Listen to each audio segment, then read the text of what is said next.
এটা মৎস্য আহরণ বা মৎস্য চাষ নিয়ে আমরা ডিসকাস করছিলাম, এবং সেখানে আহ, কত ধরনের মাছ আহরণ করা হয় পৃথিবীতে সেগুলো নিয়ে ডিসকাস করেছিলাম, যে পিলেজিক মাছ কি, ডেমার্শাল মাছ কি, হ্যাঁ, এবং তাদের এক্সাম্পলস গুলো কোনটা পিলেজিক কোনটা ডেমার্শাল, এবং কোন ধরনের মাছ কোথায় ধরা হয় সেগুলো নিয়ে ডিসকাস করেছিলাম।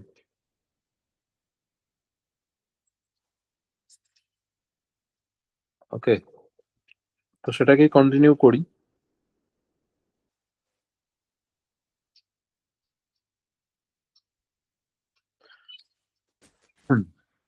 অ্যানাড্রোমাস, ক্যাটাড্রোমাস, হ্যাঁ, তারপরে ডেমার্শাল, পিলেজিক, এগুলো তো বলেছি। আর একবার বলে দিই, পিলেজিক মাছ হচ্ছে যেগুলো সমুদ্রপৃষ্ঠের কাছাকাছি ঝাঁকে ঝাঁকে থাকে, ওপরের স্তরে থাকে, গভীর জলের মাছ নয় এরা, এবং এগুলো আকারে ছোট হয়, আর শীতল ও উষ্ণ উভয় প্রকারের জলে এরা বসবাস করতে পারে।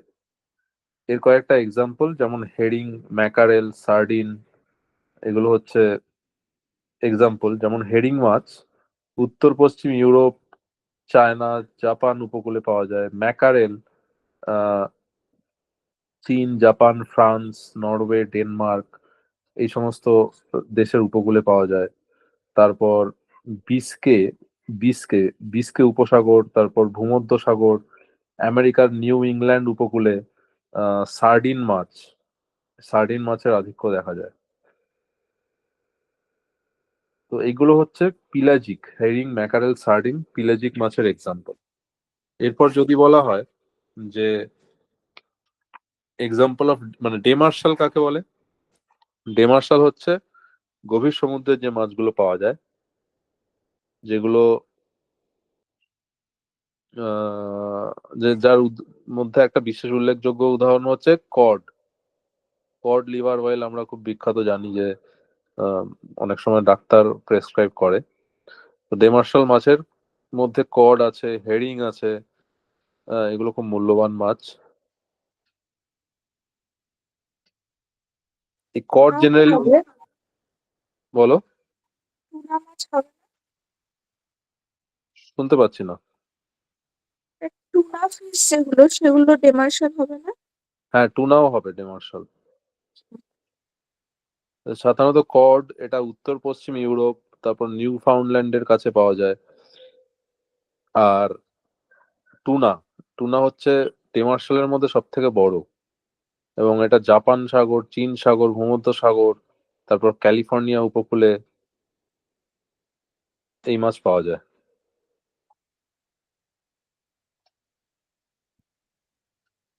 ওকে, হ্যাডক, হ্যালিবেট, হেক, এগুলো আরো কয়েকটা এক্সাম্পল ডেমার্শালের। আচ্ছা, অ্যানাড্রোমাস মাছ কোনগুলো সেগুলো বলেছিলাম যে এরা স্বাদু জলে জন্মায়, কিন্তু বড় হয় লবণাক্ত জলে, আবার ডিম পাড়ার জন্য স্বাদু জলে ফিরে আসে। তো অ্যানাড্রোমাসের এক্সাম্পল মনে রাখবে আমাদের ইলিশ, এছাড়া স্যামন, ট্রাউট, এগুলো অ্যানাড্রোমাস। আর ক্যাটাড্রোমাস মানে যেটা লবণাক্ত জলে জন্মায়, স্বাদু জলে বসবাস করে, আবার ডিম পাড়ার জন্য লবণাক্ত জলে ফিরে যায়। সেটার এক্সাম্পল হচ্ছে ইল, ইল মাছ। ঠিক আছে, তো এইগুলোতে কোশ্চেন জিজ্ঞেস করে কোনটার কি টাইপ, কোনটা গভীর সমুদ্রে পাওয়া যায়, কোনটা অগভীর সমুদ্রে পাওয়া যায়।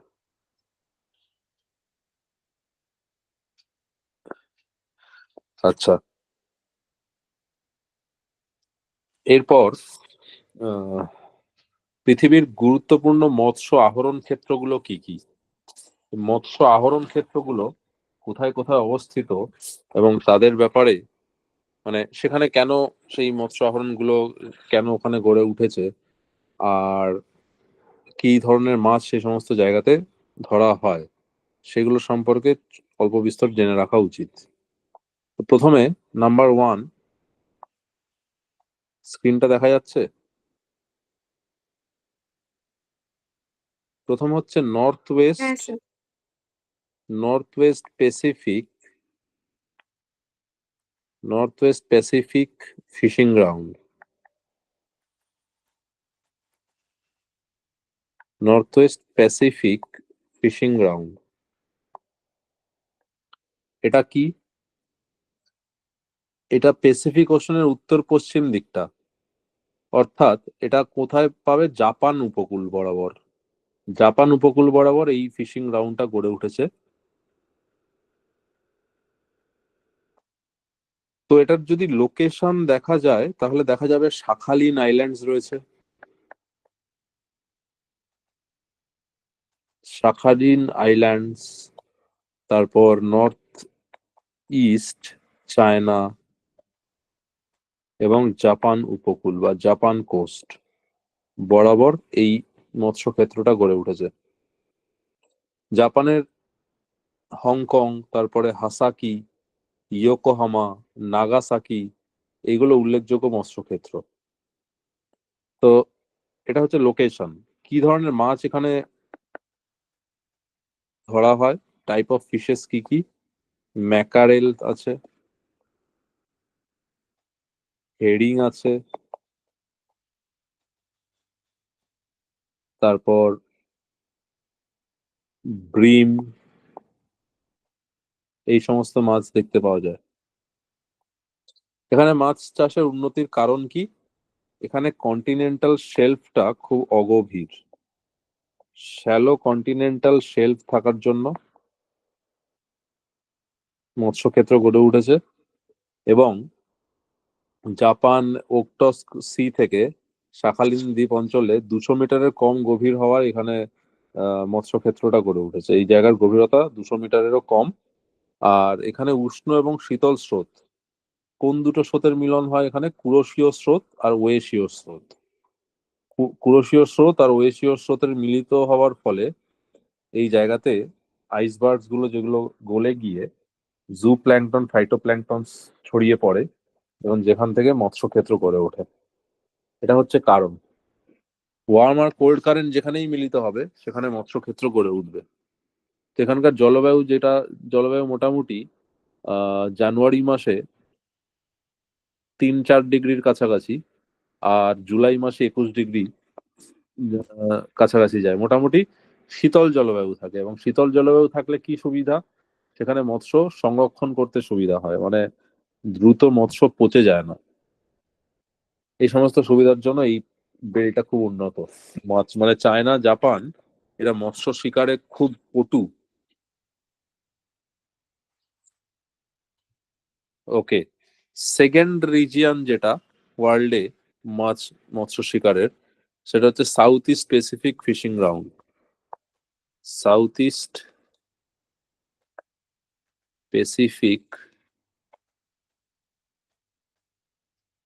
ফিশিং গ্রাউন্ড, এটা কোথায় আছে? এটার অবস্থান হচ্ছে পেরু ও চিলি সংলগ্ন প্রশান্ত মহাসাগর। সাউথ ইস্ট প্যাসিফিক মানে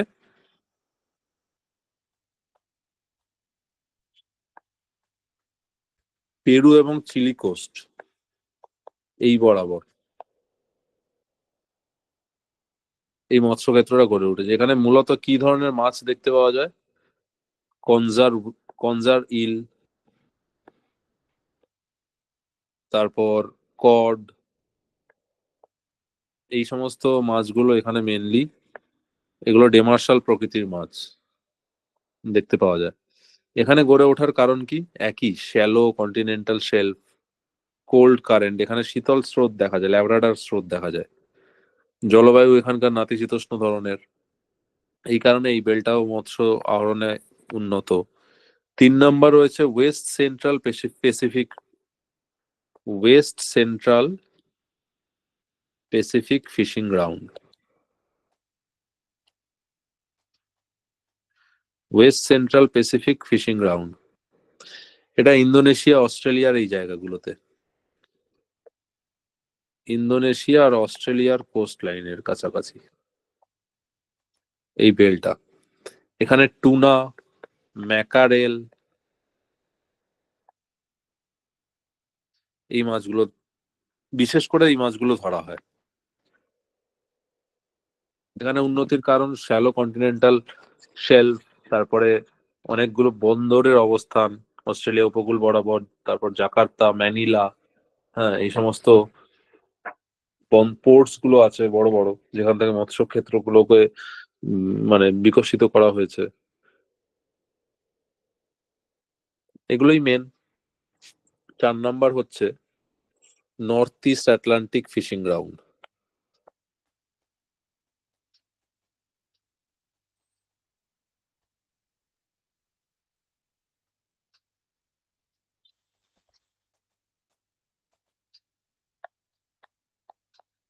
north east Atlantic fishing ground, এখানেও এই ডগার্স ব্যাংক যে রিজিয়নটাকে বলা হয়, মানে এটা কানাডা আর আমেরিকার উত্তর পূর্ব দিকটা।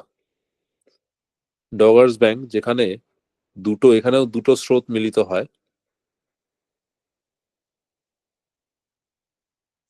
এখানে আহ, একদিক থেকে গালফ স্ট্রিম আসে, আর একদিক থেকে শীতল স্রোত আসে উত্তর মেরুর দিক থেকে।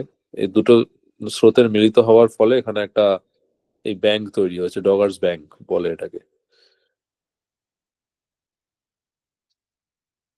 তো নাতিশীতোষ্ণ জলবায়ু থাকে।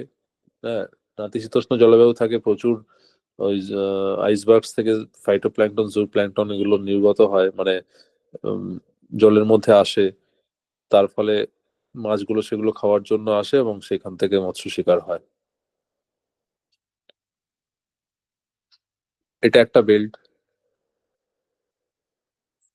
North east Atlantic fishing ground. North east এটা, না এটা আমেরিকার নয়, এটা আটলান্টিক। তো নর্থ ইস্ট আটলান্টিক দিকটা এটা অ্যাকচুয়ালি ওই তোমার নেদারল্যান্ডস, তারপরে ইংল্যান্ড, হ্যাঁ, নিউ ইয়র্ক ফিয়র্ক, এই সমস্ত দিকগুলো হবে। নর্থ ওয়েস্ট হচ্ছে কানাডা আর আমেরিকার উপকূল, পূর্ব উপকূল।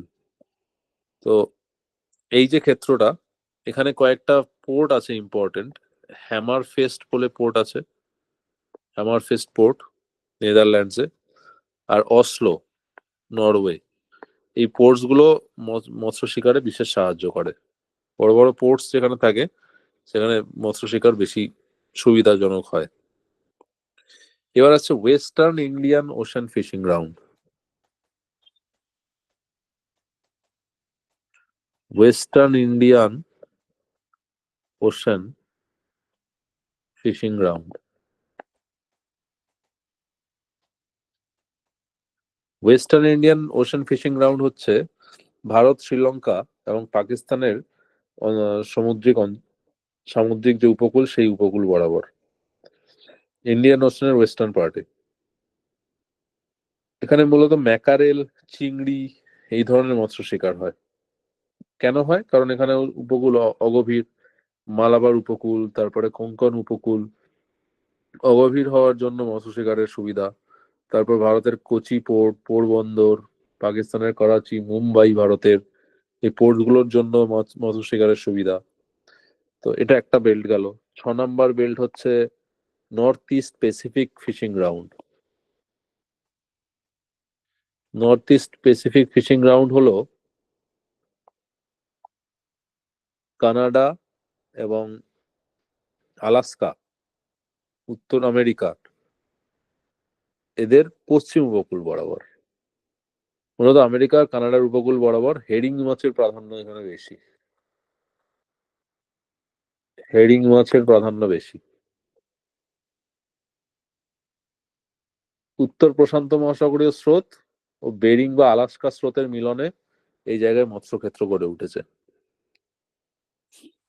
7 নাম্বার দক্ষিণ south west Atlantic fishing ground. South west Atlantic fishing ground.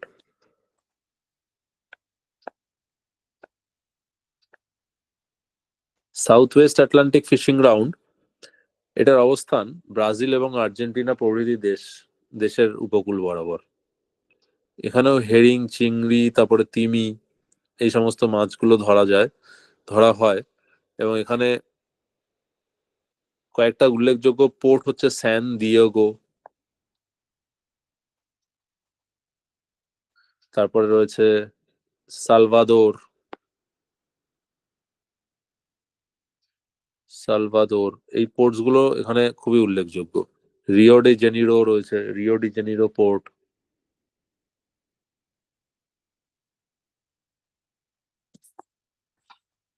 আট নম্বর অঞ্চল উত্তর পশ্চিম আটলান্টিক মহাসাগর, নর্থ ওয়েস্ট আটলান্টিক। এটাও আহ কানাডা আমেরিকার উপকূল অঞ্চল হবে, এর পূর্ব দিকটা। তো এই উপকূল বরাবর পশ্চিম আটলান্টিক মহাসাগরীয় মৎস্যক্ষেত্রটা গড়ে উঠেছে। এখানে গ্র্যান্ড ব্যাংক অবস্থিত। এর আগে একটা ডগার্স ব্যাংক বলেছিলাম, এটা হচ্ছে গ্র্যান্ড ব্যাংক। এখানে ব্যাংক মানে হচ্ছে মালভূমি, মানে সমুদ্রের তলদেশে মালভূমি বা অগভীর অংশকে ব্যাংক বলে। তো এই মৎস্যক্ষেত্রে এখানে কড মাছের প্রাধান্য বেশি। এখানে এই জায়গাটার থেকে সব থেকে বেশি কড মাছ আহরণ করা হয়। কোথায় আছে? ফ্লোরিডা থেকে নিউ ফাউন্ডল্যান্ড পর্যন্ত এই মৎস্যক্ষেত্রের আহ অগভীর মহীসোপান অঞ্চলটা এখানে বিস্তৃত। উষ্ণ ও শীতল স্রোতের লাব্রাডার স্রোত এবং উষ্ণ উপসাগরীয় স্রোত দুটোর মিলনের ফলে এখানকার তাপমাত্রা 4 ডিগ্রি পর্যন্ত হয়, যা মাছের বৃদ্ধির জন্য উপযুক্ত। এছাড়া পোর্টের মধ্যে হ্যালিফ্যাক্স, সেন্ট জোনস, বিভিন্ন রকমের পোর্টস এখানে অবস্থান করে। তো যেগুলোর মাধ্যমে কি করা হয়, মাছের এক্সপোর্ট বেশি হয় এখানে। এছাড়া আরো কয়েকটা জায়গার নাম বলে দিই, নামগুলো মনে রাখতে হবে যে কোথায় কোথায় আছে মৎস্য ক্ষেত্রগুলো। 9 নম্বর হচ্ছে east central Pacific fishing ground, east central Pacific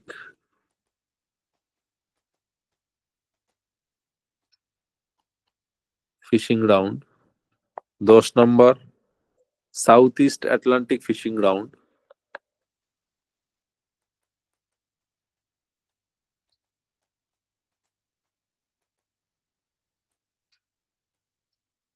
south east Atlantic fishing ground. ম্যাপের মধ্যে এগুলোকে পয়েন্ট করে নিলে মনে রাখার সুবিধা হবে কোন দিকটায় কোন কান্ট্রির কোন বর্ডার গুলোতে পড়ছে। তো এই 10টা উল্লেখযোগ্য মৎস্য আহরণ ক্ষেত্র পৃথিবীতে, কিন্তু এর মধ্যে সব থেকে বেশি মৎস্য আহরণ কোথায় হয়? সব থেকে বেশি মৎস্য আহরণ হয় নর্থ ওয়েস্ট প্যাসিফিক ওশান, মানে ওই জাপান, চায়না, শাখালিন আইল্যান্ড, এই সমস্ত উপকূল বরাবর। তো নর্থ ওয়েস্ট প্যাসিফিক ওশানে পৃথিবীর যত মাছ হয় তার 1/5 ওখানেই উত্তোলন করা হয়, ওখানেই ধরা হয় আর কি। পৃথিবীতে সব থেকে বেশি বাণিজ্যিক মৎস্য আহরণ দেশ হচ্ছে চায়না। চায়না পৃথিবীতে সব থেকে বেশি মৎস্য আহরণ করে থাকে।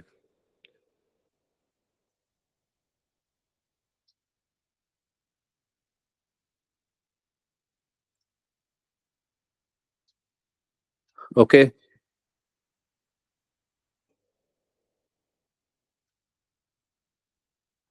তো এইগুলো মাছ রিলেটেড যা ব্যাপার ছিল। এবার চলে আসছি ব্লু রেভলিউশন। ব্লু রেভলিউশন কিসের ওপর বেস ছিল? ব্লু রেভলিউশন ছিল ফিশ এবং মেরিন প্রোডাক্টস এর উৎপাদন বাড়ানোর উদ্দেশ্যে করা হয়। নীল বিপ্লব। ভারতের অন্ধ্রপ্রদেশের নেল্লোর বলে একটা ডিস্ট্রিক্ট আছে। এই নেল্লোর ডিস্ট্রিক্টকে বলা হয় শ্রিম্প ক্যাপিটাল অফ ইন্ডিয়া, চিংড়ির রাজধানী বলে, শ্রিম্প ক্যাপিটাল, SHRIMP, শ্রিম্প। তো মাছের উৎপাদন বাড়ানো, বিজ্ঞানসম্মত ভাবে উৎপাদন বাড়ানো, যাতে ভবিষ্যতের জন্য বজায় থাকে, সেইভাবে উৎপাদন বাড়ানোকে বলা হয় ব্লু রেভলিউশন। হ্যাঁ, মৎস্য শিকারকে বলা হয় মৎস্য চাষ বা মৎস্য আহরণকে বলা হয় পিসি কালচার। পিসি কালচার হচ্ছে ফিশ কিপিং, মানে ফিশ, মাছের চাষ, সেটাকে বলা হয় পিসি কালচার। আচ্ছা, বোধহয় আমি কৃষিকাজ নিয়েও আগের দিন আলোচনা করেছিলাম। কৃষিকার্যের মধ্যে কি কি আলোচনা করেছিলাম না, বোধহয় কৃষিকাজ শুরু করিনি, ঠিক মনে পড়ছে না আমার। তোমাদের কি মনে আছে কৃষিকাজ কি হয়েছিল লাস্ট না ক্লাসে? স্যার। আচ্ছা, তাহলে কৃষিকাজ থেকে শুরু করা যাক। মাছের ব্যাপারগুলো বললাম। মাছের মধ্যে মাছ কত রকমের হয়, টাইপস অফ ফিশ, এক্সাম্পলস দিয়ে মনে রাখবে, বেশিরভাগ চান্স ওখান থেকেই কোশ্চেন আসার। এছাড়া পৃথিবীর বিখ্যাত মৎস্য আহরণ ক্ষেত্রগুলো, হুম, যার মধ্যে সব থেকে বেশি মৎস্য আহরণ হয় যেটা বললাম উত্তর পশ্চিম প্যাসিফিক ওশান, দ্বিতীয় হচ্ছে দক্ষিণ পূর্ব প্যাসিফিক ওশান, তৃতীয় হচ্ছে ওয়েস্ট সেন্ট্রাল মানে পশ্চিম মধ্য প্রশান্ত মহাসাগর। প্রথম তিনটে অবশ্যই মনে রাখতে হবে। এবারে কৃষিকাজের ক্ষেত্রে চলে আসছি। কৃষিকাজ এটা প্রাথমিক স্তরের একটা কার্যকলাপ যেখানে মানুষ প্রকৃতিকে কাজে লাগিয়ে ক্লাইমেটের ওপর মানে জলবায়ুর ওপর নির্ভর করে বিভিন্ন ধরনের গাছের বৃদ্ধি ঘটায়, উদ্ভিদের বৃদ্ধি ঘটায় এবং নিজেদের প্রয়োজনে সেই উদ্ভিদগুলোর বৃদ্ধিকে কাজে লাগায়। এবার এগ্রিকালচার যে কথাটা, এই কথাটা শুধু চাষবাসকে বোঝায় না। ধান চাষবাস ছাড়াও পশুপালন, তারপরে আহ, বনজ সম্পদ আহরণ, ঠিক আছে, ফুড গ্যাদারিং যেটাকে বলে, এই এই সমস্ত কিছুই এগ্রিকালচারের মধ্যেই পড়ে। বনসৃজন, জলসেচ, মৎস্য প্রতিপালন, পশম উৎপাদন, তো এগুলো সব কৃষিকাজের অন্তর্ভুক্ত।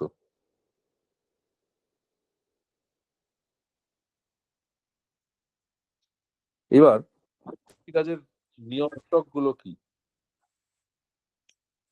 কৃষিকাজ বা এগ্রিকালচারকে নিয়ন্ত্রণ করে কি কি ফ্যাক্টর? এর দু রকমের ফ্যাক্টর আছে। কৃষিকাজ নিয়ন্ত্রণ করতে পারে কিছু ফিজিক্যাল ফ্যাক্টর আছে, যেমন ফিজিক্যাল ফ্যাক্টর গুলো কি কি? ক্লাইমেট একটা ফিজিক্যাল ফ্যাক্টর, তারপর টেম্পারেচার একটা physical factor, humidity and rainfall একটা physical factor,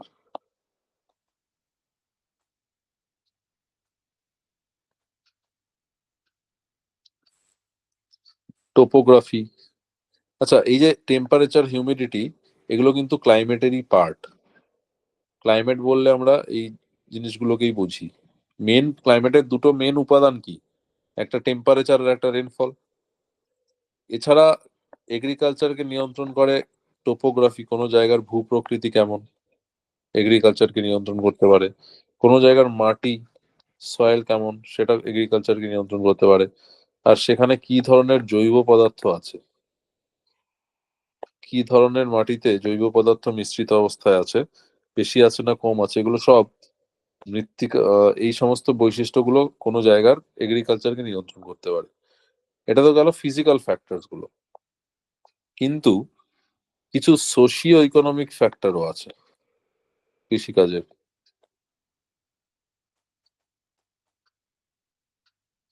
socio economic factors গুলো কি কি? সাইজ অফ হোল্ডিং, মানে জোতের পরিমাণ কত বড় বা ছোট। তারপরে মেকানাইজেশন, কি ধরনের যন্ত্রপাতি ইউজ হয় চাষে, লেবার কতটা লাগবে, তারপর ক্যাপিটাল কতটা লাগবে, মার্কেট কোথায় বিক্রি করা হবে বা কোন মার্কেটকে টার্গেট করে চাষবাস করা হচ্ছে, যেখানে করা হচ্ছে সেখানকার গভর্নমেন্ট পলিসি কেমন আছে, সেটা চাষবাসের উপযুক্ত কিনা, এগ্রিকালচার লোন,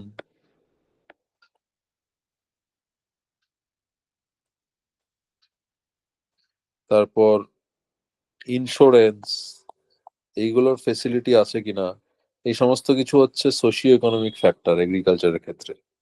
এর উপরও নির্ভর করে কৃষিকাজ। ওকে, এইবার কৃষিকাজের শ্রেণী বিভাগ করব, ক্লাসিফিকেশন করব। ক্লাসিফিকেশনটা বিভিন্ন ফ্যাক্টরের উপর বেস করে বিভিন্ন ভাবে ক্লাসিফিকেশন করা যায়।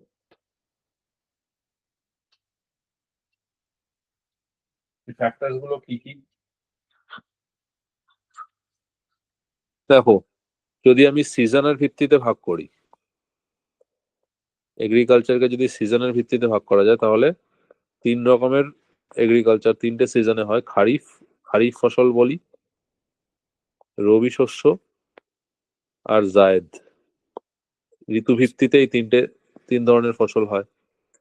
তারপর কৃষি জমির পরিমাণ বা জনঘনত্ব অনুসারে কৃষি জমির পরিমাণ বা জনঘনত্ব অনুসারে দু রকমের হয়। একটা হয় প্রগাঢ় কৃষি বা ইন্টেন্সিভ এগ্রিকালচার,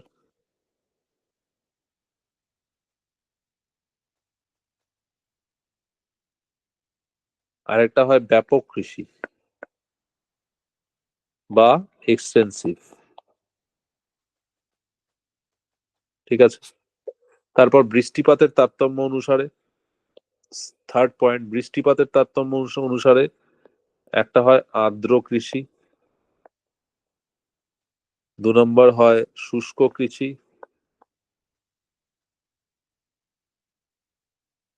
3 নম্বর সেচ নির্ভর কৃষি।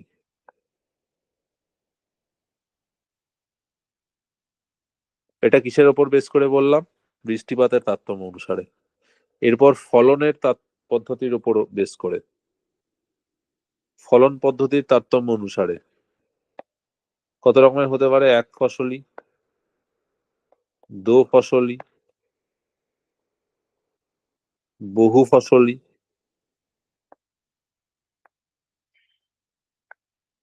Inter culture.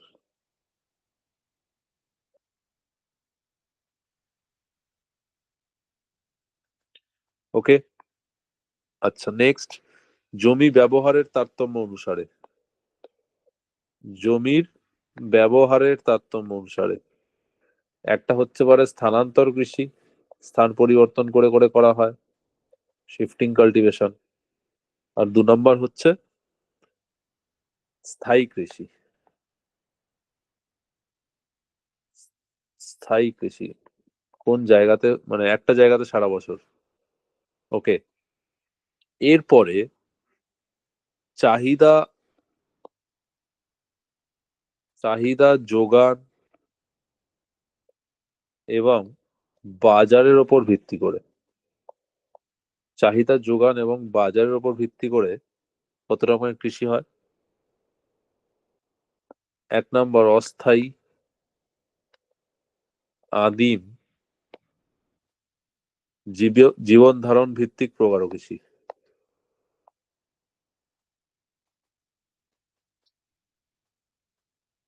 জীবন ধারণ ভিত্তিক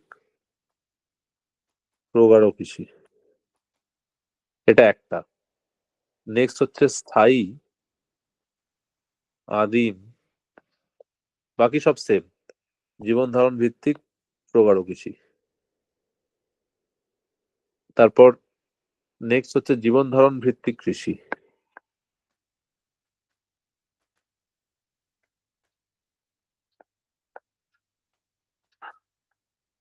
তারপর বাণিজ্যিক ব্যাপক কৃষি।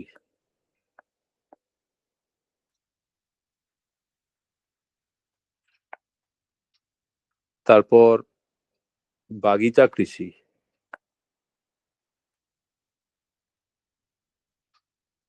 মিশ্র কৃষি বা মিক্সড ফার্মিং। হর্টিকালচার।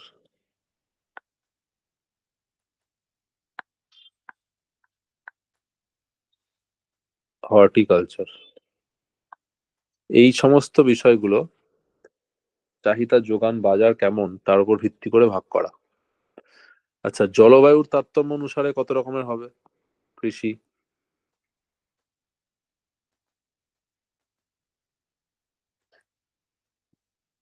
জলবায়ুর তারতম্য অনুসারে ক্রান্তীয়, উষ্ণ, আর্দ্র অঞ্চলের কৃষি। ক্রান্তীয়, উষ্ণ, আর্দ্র অঞ্চলের কৃষি।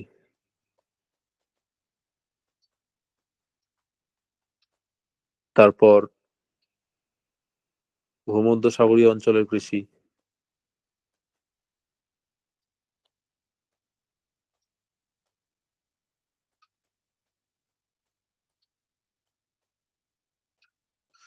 ওকে, এটা জলবায়ুর তারতম্য অনুসারে। সামাজিক বৈশিষ্ট্য অনুসারে,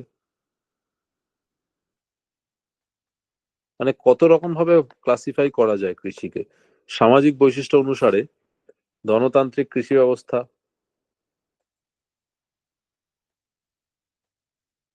সমাজতান্ত্রিক কৃষি ব্যবস্থা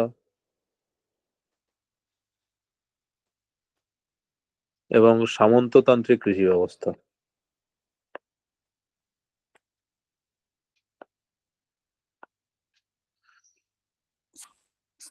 ঠিক আছে, আর একটা লাস্ট ক্লাসিফিকেশন বলবো, সেটা হচ্ছে জমির মালিকানা অনুসারে।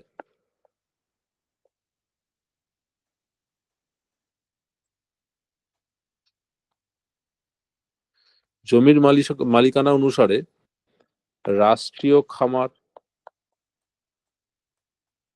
মানে যার নিয়ন্ত্রণকারী হচ্ছে রাষ্ট্র। তারপর সমবায় ভিত্তিক খামার,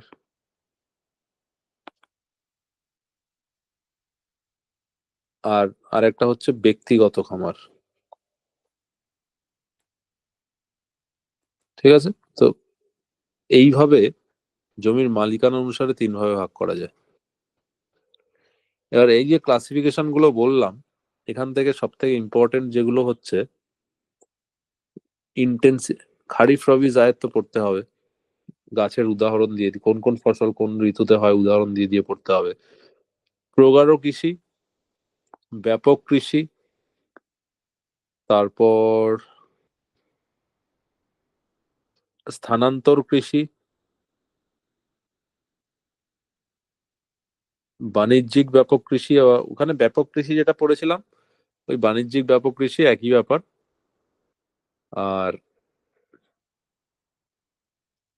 বাগিচা কৃষি, মিশ্র কৃষি, হর্টিকালচার, এগুলোর ব্যাপারে একটু ডিটেলসে তোমাদের জানতে হবে।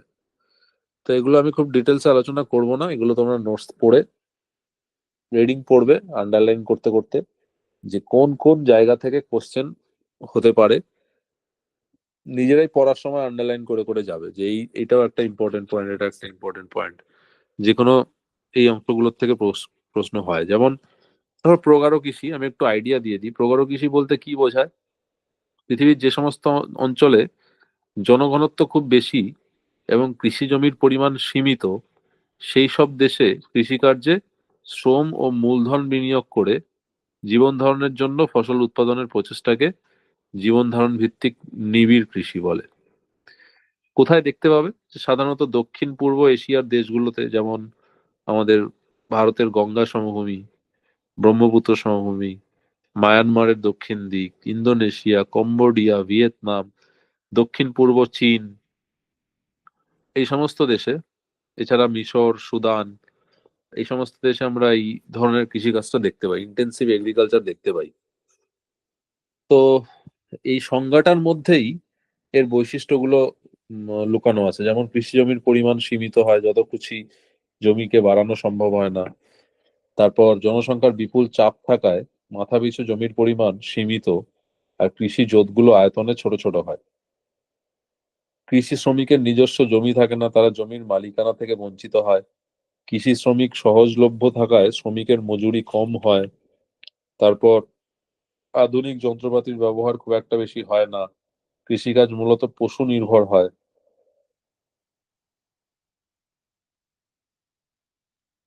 ঠিক আছে, পুরনো যন্ত্রপাতির ব্যবহার বেশি হয়। উৎপাদন, মাথাপিছু ফলনের পরিমাণ কম এবং উৎপাদিত ফসলের মানে উদ্বৃত্ত হয় না বললেই চলে, তাই বাজারজাত করা যায় না। কারণ জনসংখ্যা এত বেশি যে পরিবারের মধ্যে বা সেটা শেষ হয়ে যায়, ফুরিয়ে যায়, মাথাপিছু উৎপাদন কম হয়। তো সেই কারণে কি বাজারজাত করা সম্ভব হয় না, এই কৃষি বাজারে বিক্রি করার উদ্দেশ্যে হয় না।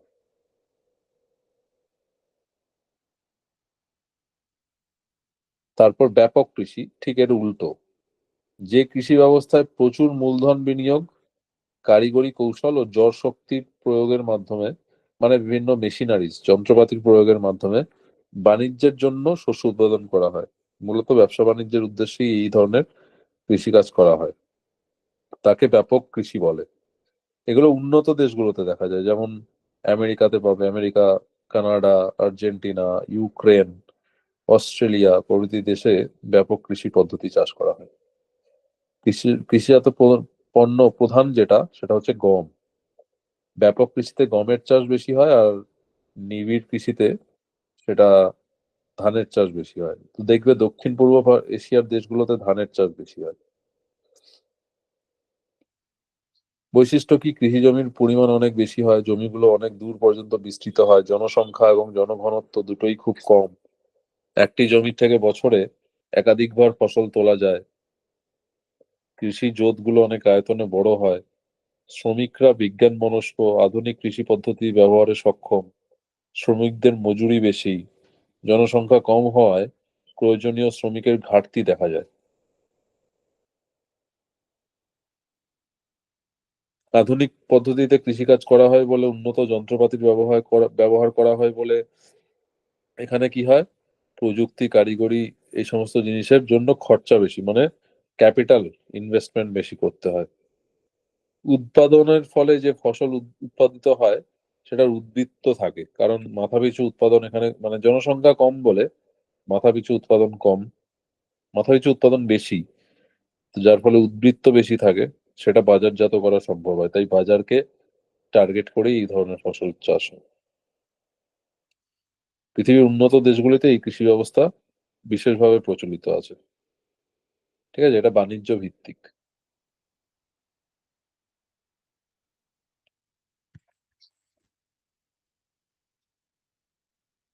এই দুটো প্রধান। এছাড়া আর্দ্র কৃষি কি, শুষ্ক কৃষি কি, দো ফসলি, বহু ফসলি কৃষি, এইগুলো সম্পর্কে তো পড়তেই হবে। স্থানান্তর কৃষিটা বেশি বিশেষ করে একটু মনোযোগ দিয়ে পড়বে, কারণ স্থানান্তর কৃষির ক্ষেত্রে অনেক নাম রয়েছে। ভারতে যেমন ঝুম ঝুম চাষ বলে উত্তর পূর্ব ভারতে। তারপরে এটাকে স্ল্যাশ অ্যান্ড বার্ন কাল্টিভেশন বলা হয়। গাছপালা পুড়িয়ে আগুন লাগিয়ে করা হয় বলে স্ল্যাশ অ্যান্ড বার্ন কাল্টিভেশন বলে। এবং বিভিন্ন দেশে বিভিন্ন নামে পরিচিত, যেমন ভেনিজুয়েলাতে কনুকা, মধ্য আমেরিকাতে মিল্পা, মালয়েশিয়াতে লাদাং, হুম, ইন্দোনেশিয়াতে হুমা, ব্রাজিলে রোকা, শ্রীলঙ্কায় চেনা। তো কোথায় কি নাম, এগুলো এখান থেকে শর্ট কোশ্চেনে জিজ্ঞেস করার জায়গা আছে, জিজ্ঞেস করে। তো এই নামগুলোর জন্য স্থানান্তর কৃষিটাকে ফলো করে পড়তে হবে। আর এছাড়া বাকি যেগুলো বললাম, হ্যাঁ, মিশ্র কৃষি খুব ইম্পর্টেন্ট। মিশ্র কৃষি মানে একসাথে যে কৃষি ব্যবস্থা শস্য উৎপাদন ও পশুপালন দুটো কাজ একসাথে করা হয়, সেটাকে মিক্সড ফার্মিং বলে। তো মিশ্র কৃষি ব্যবস্থা ইউরেশিয়া এবং আমেরিকা যুক্তরাষ্ট্রে সব থেকে বেশি দেখা যায়। এছাড়া Mexico, Paraguay, Brazil, Uruguay, Argentina, এই সমস্ত কান্ট্রিতেও হয়। প্রধান ফসল যেগুলো হচ্ছে ভুট্টা, আলু, গম, সয়াবিন, এগুলোর চাষ হয়। আর পশু খাদ্যের জন্য ঘাস বা ঘাস জাতীয় উদ্ভিদ যেমন ক্লোভার, আলফালফা, হ্যাঁ, টিমোথি, এই সমস্ত ঘাসের সাথে গরু, ভেড়া, শূকর, এগুলো পালন করা হয়। মুরগি পালন করা হয়। তো বৈশিষ্ট্য কি কেমন হবে, জমি কেমন হয়? মিশ্র কৃষি ব্যবস্থায় কৃষি জোতগুলো আয়তনে অনেক বেশি বড় হয়। আমেরিকা যুক্তরাষ্ট্রের গুলো অনেক বড়, আর ইউরোপের গুলো অপেক্ষাকৃত ছোট। এটা জায়গা বিশেষে চেঞ্জ হতে পারে। মিশ্র কৃষি ব্যবস্থায় ক্রপ রোটেশন বা শস্যাবর্তন করা হয়। বিভিন্ন সময়ে প্রয়োজন অনুসারে বিভিন্ন ফসলের চাষ হয়। তারপর জীবিকা সত্তাভিত্তিক বাণিজ্যিক কৃষি ব্যবস্থায় মানে এটা জীবিকা সত্তাভিত্তিক নয়, এটা বাণিজ্যিক হয়, মূলত বাণিজ্য বা বাজারজাত করার জন্যই চাষ হয়।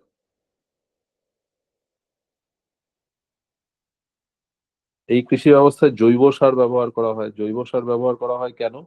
কারণ এই যে জৈব সার তৈরি করা পশুদের থেকে, যে পশুদের মল ব্যবহার করে বা তাদের থেকে প্রাপ্য বর্জ্য পদার্থ ব্যবহার করে এখানে সার তৈরি করা সম্ভব হয়।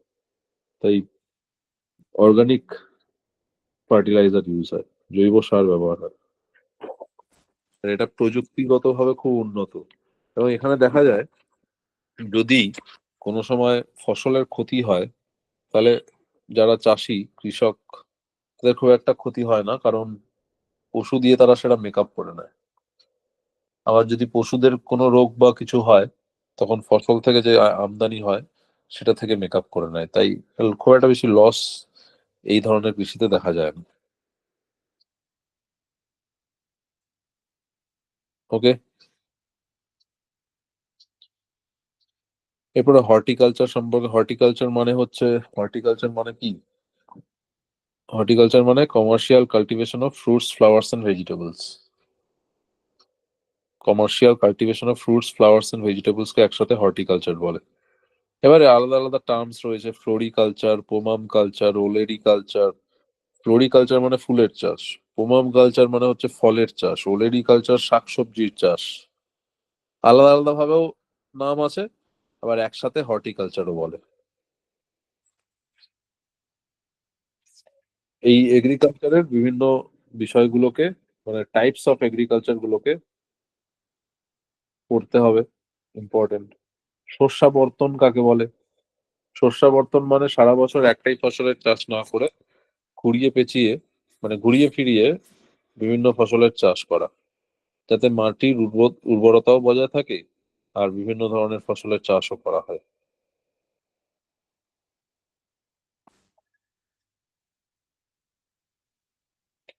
ওকে, কোনো প্রশ্ন আছে? স্যার এখান থেকে কি একদম ধরো ওই স্থানান্তর কৃষিগুলো কি ইম্পর্টেন্ট বেশি, লাইন তুলে তুলে এরকমই প্রশ্ন আসবে? হ্যাঁ, স্থানান্তর কৃষির লাইন তুলে তুলে প্রশ্ন আসবে, বা এরকম ভাবেও হতে পারে যে একসাথে পশুপালন ও চাষ, কৃষিকাজ, এটাকে একসাথে কি ধরনের কি কৃষি বলা হয়।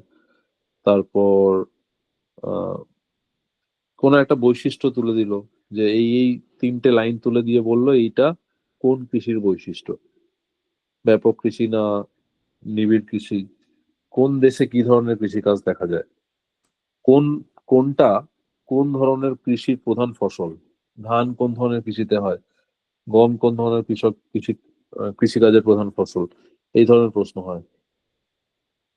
Bread basket of the world কাকে বলে? আমেরিকা যুক্তরাষ্ট্রের ডাকোটা মিনেসোটা রাজ্যে যে মানে রেড বলে একটা নদী অববাহিকা রয়েছে, এই নদী অববাহিকাকে রুটির ঝুড়ি, bread basket of the world বলে। ফাজেন্দা, ফাজেন্দা কি? ব্রাজিলের কফি বাগিচাগুলোকে ফাজেন্দা বলে। ব্রাজিলে সব থেকে বেশি কফি চাষ হয়, তো কফির বাগানগুলোকে ফাজেন্দা বলে। এগুলো খুঁটিয়ে খুঁটিয়ে ঠিক পড়তে আছে হবে, স্যার। আন্ডারলাইন করে করে যখন পড়বে নোটস এর মধ্যে দেখবে এগুলো মেনশন করা থাকবে। ক্রপ কম্বিনেশন কাকে বলে?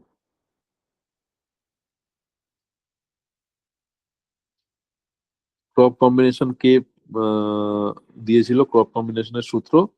JC Weaver. J C Weaver crop combination এই তথ্যটা দেয়,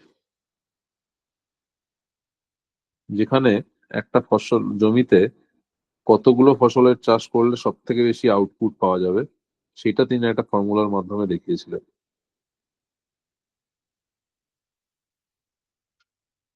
ঠিক আছে, তারপর আর কি,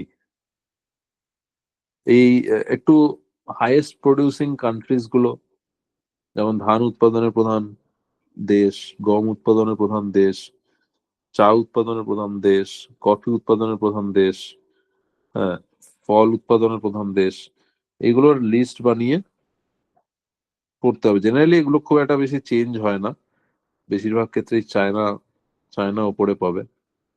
ধান গম এগুলো উৎপাদনে চায়না প্রথম, ব্রাজিল উৎপাদনে হচ্ছে ব্রাজিল, কফি উৎপাদনে ব্রাজিল, চা উৎপাদনেও চায়না প্রথম। বেশিরভাগ ক্ষেত্রেই চায়নাই প্রথম স্থান অধিকার করে।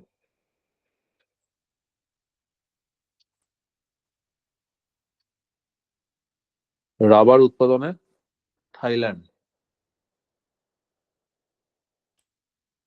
রাবারটা অ্যাকচুয়ালি একটু গরম জায়গার ফসল, তাই নিরক্ষীয় অঞ্চলের দেশগুলোতে রাবারের উচ্ছ্বাস বেশি হয়।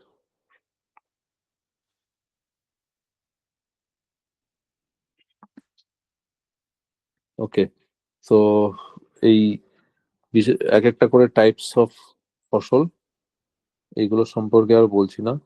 হুম, ধান, গম, চা, কফি, রাবার কোনটার উৎপাদন কোথায় বেশি হয়, কি ধরনের বীজের চাষ, ধানের কয়েকটা বীজের নাম, গমের কয়েকটা বীজের নাম, এগুলো পড়লে না। গ্রিন রেভলিউশন সম্পর্কে, গ্রিন রেভলিউশন শব্দটা প্রথম 1968 সালে উইলিয়াম গড নামে একজন ব্যক্তি প্রথম শব্দটা ব্যবহার করেন।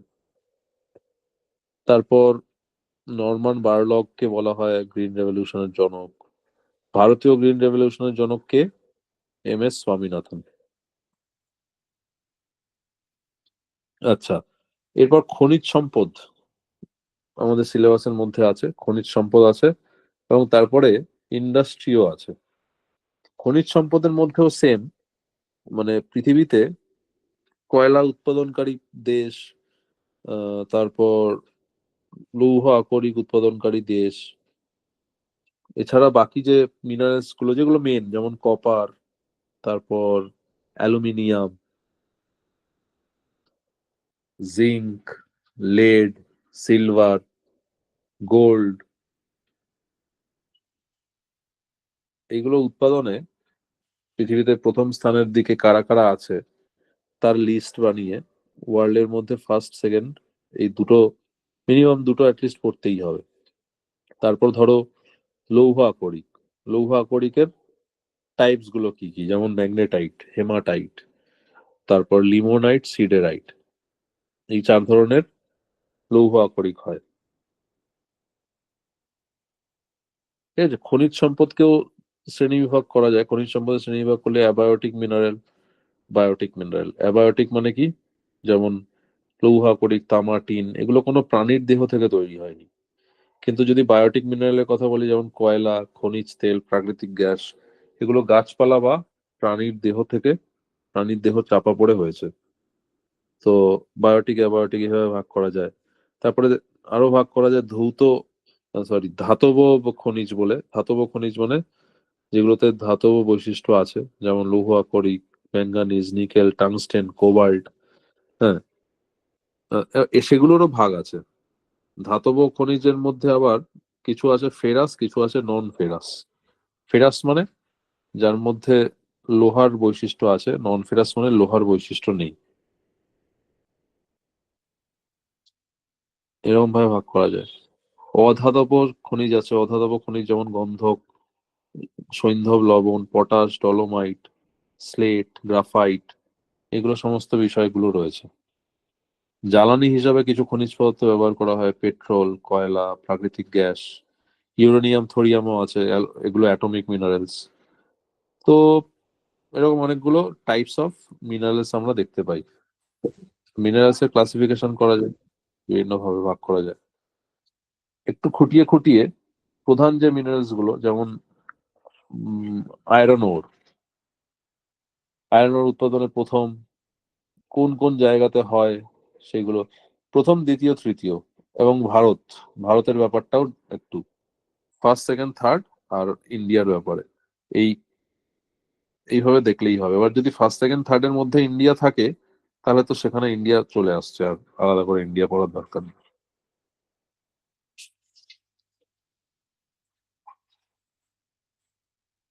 এখান থেকে প্রচুর প্রশ্ন হওয়ার চান্স আছে।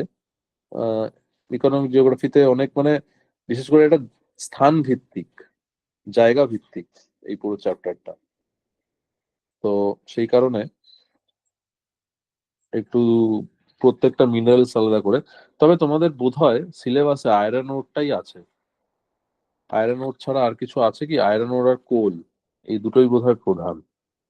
একবার একটু দেখে নেবে সিলেবাসটাতে। আমার মনে হয় আয়রন ওর কোল এই দুটো পড়লেই হবে, বাকিগুলো পড়ার দরকার নেই। মানে বাকিগুলো পড়ার দরকার নেই বলতে ডিটেলসে পড়ার দরকার নেই। আয়রন ওর চার রকমের, হেমাটাইট, ম্যাগনেটাইট, হেমাটাইট, লিমোনাইট, সিডারাইট। কয়লার চার রকম, অ্যান্থ্রাসাইট, বিটুমিনাস, লিগনাইট, পিট। এইবার কোথায় কি উত্তোলন হচ্ছে, কোনটার কত পার্সেন্টেজ কি থাকে, আয়রন ওরে আয়রন পার্সেন্টেজ কোনটাতে বেশি, কোনটাতে কম, কোলের মধ্যে কোনটার পার্সেন্টেজ কত বেশি, কোনটায় কম, সেইভাবেই পড়তে হবে।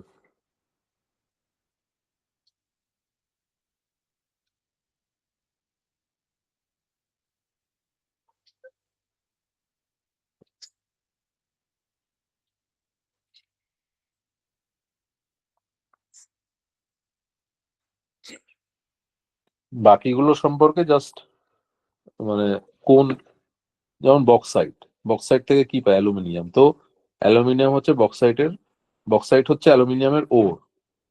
এইরকম ভাবে এগুলো মানে উম, খুব বেশি ডিটেলস নয়, এগুলো জাস্ট যেগুলো মেজর পয়েন্টস হয় সেই রকম ভাবে পড়লেই হবে। স্যার এখানে কোন তো বেশি ডিটেলস দেওয়া নেই। ডিটেলস দেওয়া নেই?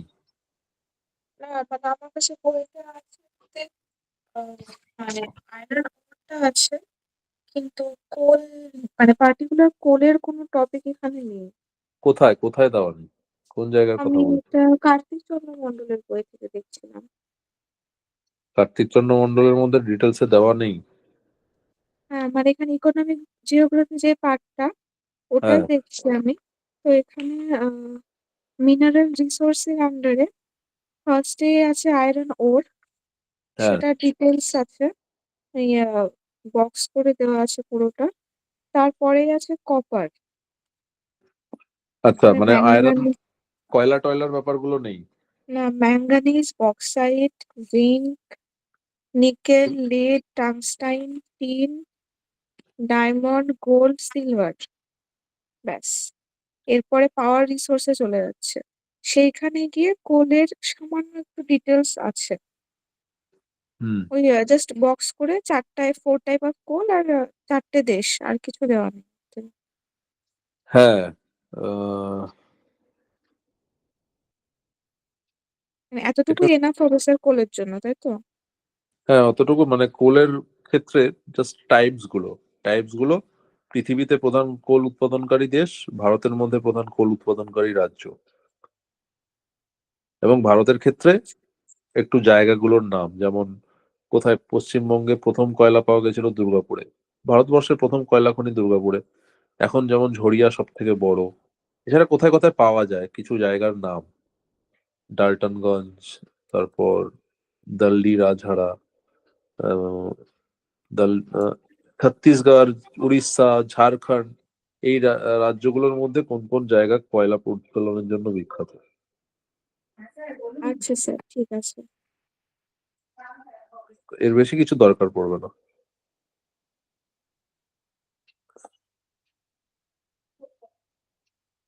আচ্ছা, তো ইকোনমিক রিসোর্সের মধ্যে সিলেবাসে তো কিছু মেনশন করা নেই।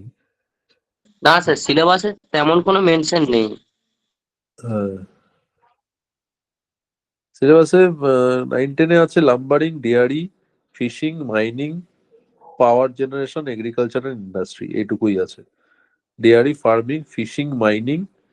আচ্ছা, মাইনিং আছে, মিনারেল রিসোর্স বলে লেখা নেই, মাইনিংটা দিয়েছে। Power generation, agriculture and industry, এটাতেই 9-10 শেষ।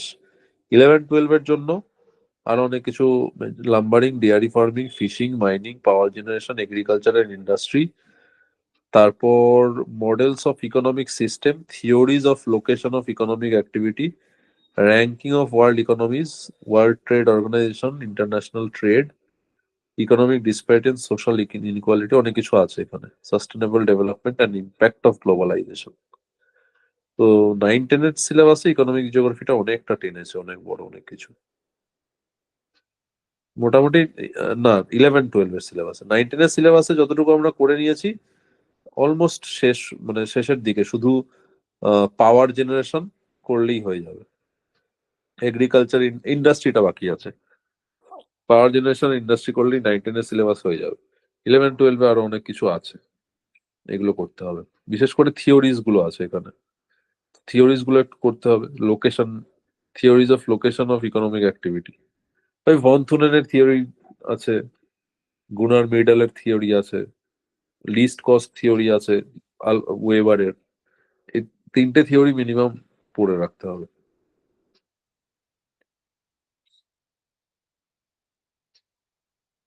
ঠিক আছে, তো এই নোটস গুলো তোমরা পেয়ে যাবে এখান থেকে। নোটস গুলো পড়ার সাথে সাথে একটু আন্ডারলাইন করে নেবে যে জায়গাগুলো তোমাদের মনে হবে ইম্পর্টেন্ট। এছাড়া তার মধ্যে বক্স টক্স করে ইম্পর্টেন্ট গুলো, ক্লাসিফিকেশন গুলো করে দেওয়া থাকেই, সেগুলো একবার পড়ে এক্সাম দিলে মনে রাখার চেষ্টা করলে ওগুলো আন্ডারলাইন করে পড়লে ইজিলি মনে থাকার কথা। তো সেইভাবেই নোটস গুলো বানানো। পেট্রোলিয়াম আর ন্যাচারাল গ্যাসটা মানে পেট্রোলিয়াম ন্যাচারাল গ্যাসের সেরকম কোনো উল্লেখ নেই, তবে যখন ওই পাওয়ার জেনারেশন পড়বে মানে পাওয়ার রিসোর্সেস, তার মধ্যে এগুলোকে একটু পড়ে নিতে হবে। সেই পৃথিবীতে প্রথম স্থান কোনটা, ভারতের কোনটা, মেন দু একটা বেশ জায়গার নাম মনে রাখলেই তো হবে, এর থেকে বেশি হ্যাঁ ডিটেলসটা হ্যাঁ হ্যাঁ, দরকার নেই। না এর থেকে বেশি কিছু দরকার নেই। পাওয়ার জেনারেশনের মধ্যে এগুলোই পড়লে হবে। Power generation, hydro electricity, thermal power আর নিউক্লিয়ার পাওয়ার। নিউক্লিয়ার পাওয়ার আচ্ছা স্টেশন গুলোর নাম, প্রথম যেটা হয়েছিল তারাপুর, প্রথম রিয়াক্টর হ্যাঁ ছিল অপ্সরা, কত সালে হয়েছিল, এখন কটা আছে, কৈগা, কুদানকুলাম, কাকরাপাড়া, নারোডা, কোনটা কোন রাজ্যে আছে, এই এই সব থেকে বড় কোনটা, এরকম ভাবে পয়েন্ট ওয়াইজ করলেই হবে। আচ্ছা স্যার, ঠিক আছে।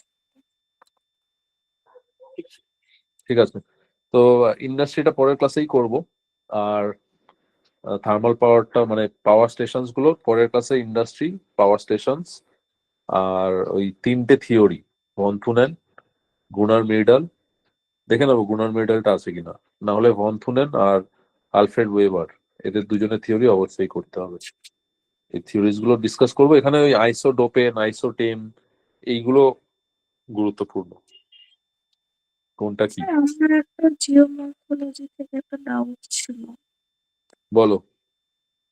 স্যার এই, আহ, দীর্ঘতম পার্বত্য হিমবাহ হ্যাঁ সেটা বইয়ে দেওয়া আছে যে মার্কিন যুক্তরাষ্ট্রে আলাস্কার হুবার্ড দেওয়া আছে।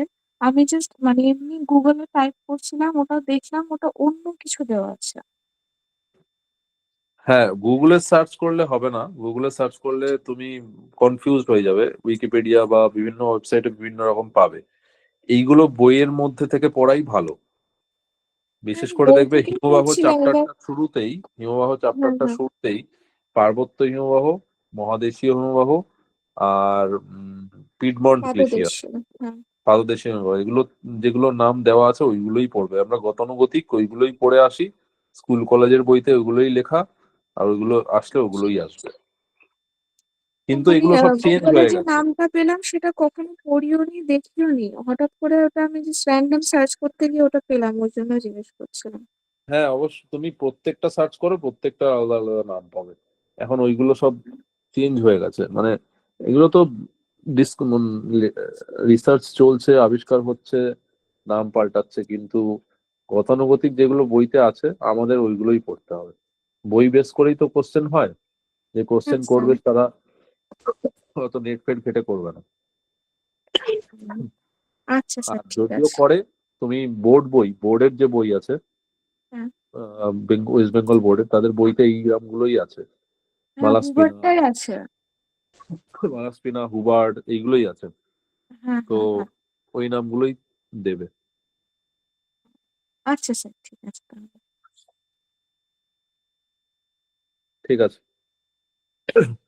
আর একটা ক্লাসে হয়তো এই চ্যাপ্টারটা শেষ করব, করে আমরা অন্য চ্যাপ্টার স্টার্ট করব। স্যার এবার ওই থিওরি গুলো একটু পড়িয়ে দিলে হয়ে যাবে স্যার। হ্যাঁ, থিওরি গুলোই করবো নেক্সট ক্লাসে, দুটো তিনটে থিওরি আলোচনা করে, ইন্ডাস্ট্রি গুলো, এইগুলো বেশিরভাগ হচ্ছে মুখস্থর কাজ। এবার মুখস্থটা কিভাবে করবে সেটা তোমাদের উপর ডিপেন্ড করছে। যদি নোটস পড়ার সাথে সাথে নিজেরা নিজেদের মতন করে মনে রাখার উপায় বের করে নাও, ধরো কোথাও খাতার সাইডে নোট করে রাখলে, বা কোনো একটা ট্রিক মনে পড়লো সেটাকে লিখে রাখলে, হ্যাঁ, বা ইম্পর্টেন্ট কোনো জায়গা মনে হলো যে এখান থেকে কোশ্চেন হতে পারে, লিখে রাখলে, পয়েন্ট করে রাখলে, তাহলে কি হয়, বারবার ওই নোটস না পড়ে শুধু পয়েন্টস গুলো রিভিশন করলেই কাজ কাজ দেয়।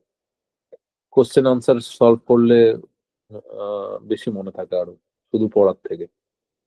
তো সেগুলো করতে হবে নিজেদেরকে। হ্যাঁ, বাদ বাকি পরের দিন থিওরিজ গুলো করে কমপ্লিট করবো, ইকোনমিক জিওগ্রাফি শেষ হয়ে যাবে।